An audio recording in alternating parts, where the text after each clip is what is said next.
d'avoir...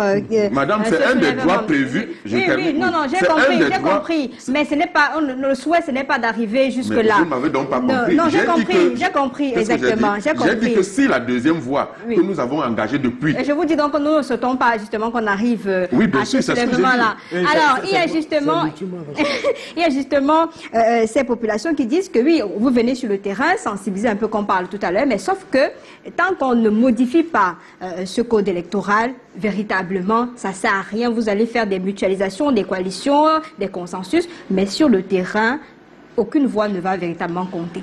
Oui, aucune voix ne va véritablement compter. C'est pas faux. En même temps, c'est d'ailleurs pour ça que je dois vous révéler que nous avons prévu dans le cadre de notre coalition associative de commencer très bientôt un travail d'éducation électorale.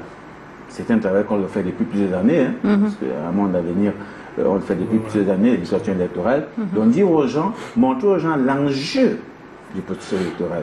Parce que c'est pas seulement dire aux gens, allez vous inscrire, allez voter, non, il faut leur présenter l'enjeu, qu'ils comprennent l'enjeu autour d'une élection. Pourquoi est-ce que je dois aller? Pourquoi est-ce que la maman qui va au marché doit comprendre? Il faut qu'elle comprenne pourquoi elle doit aller voter, pourquoi elle doit veiller à ce que sa voix compte. Il faut expliquer au Ben Sikino pourquoi il doit, n'est-ce pas, veiller à ce que sa voix compte et qu'il doit participer à décider de qui doit gérer les affaires publiques pour ne pas se laisser instrumentaliser comme c'est le cas aujourd'hui. Donc ça, il faut expliquer à tout le monde, aux commerçants, aux agriculteurs, aux bensikineurs, aux transporteurs, aux étudiants, à tout le monde. C'est un travail qui va commencer parce que Maître a parlé du rapport de force. Oui, dans l'état actuel, c'est clair qu'on a un souci de rapport de force. Mais on peut arriver au rapport de force à tout moment. C'est vrai que le Cameroun, c'est un pays très complexe. C'est un pays très complexe. C'est-à-dire, nous sommes ici aujourd'hui, le mois prochain, tous les Camerounais peuvent être acquis à la cause de la réforme électorale. Parce que les médias en parlent, tout le monde en parle, et tout le monde commence à dire, ah bon nous sommes à Douala, vous connaissez comment les villes mortes sont arrivées. On n'a pas préparé les villes mortes pendant une année. Donc, à n'importe quel moment, nous pouvons créer le rapport de force.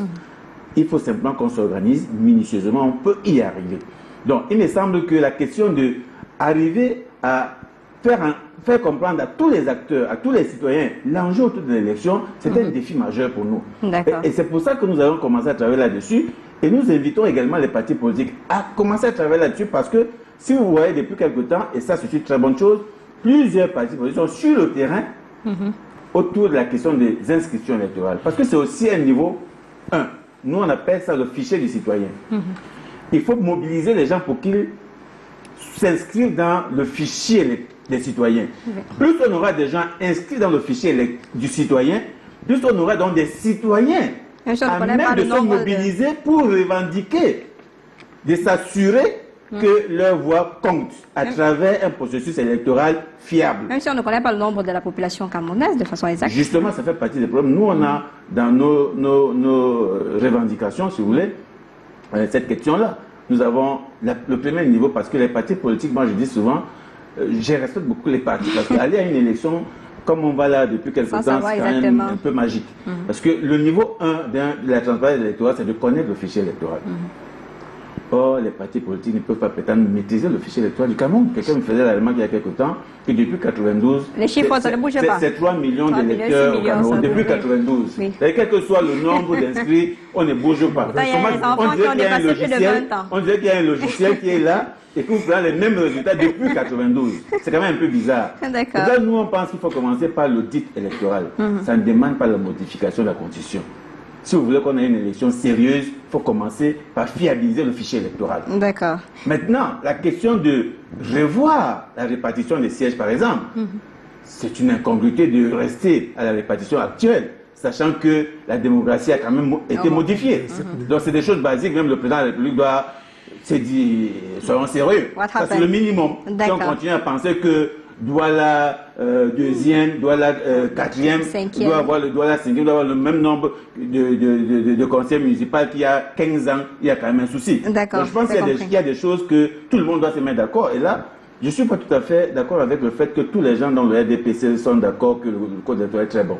Nous, on a animé une plateforme sur cette question-là entre 2016 et 2018, il y avait un membre du RDPC qui participait à notre cadre de concertation. Nous avons produit un argumentaire plaidoyer où je peux vous garantir que le responsable, le représentant du RDPC, qui était quelqu'un envoyé par le comité central, était le plus actif pour identifier les problèmes dans le code électoral qui doivent être modifiés. Donc, même le président du conseil électoral. Voilà, donc pour dire qu'aujourd'hui, un Camerounais sérieux ne peut pas se présenter quelque part et dire qu'on a un bon code électoral. Mais si vous les appelez ici au débat, ils ne vont pas dire ça. Oui, mais ça, il faut l'appeler. La synergie que nous voulons créer aujourd'hui, c'est d'aller vers chaque Camerounais, y compris les militants du RDPC, pour leur dire que si nous voulons préserver la paix, le minimum de paix, le Cameroun est dans la turbulence depuis quelques années, nous ne pouvons pas aller aux prochaines élections sans modifier le code. Ça veut dire que nous-mêmes, nous préparons la guerre dans notre pays. Qu'on ne souhaite pas, justement. Alors vous, je vais poser cette question. Quels sont les arguments du pouvoir face à l'opposition pour ce qui est de cette réforme du système électoral?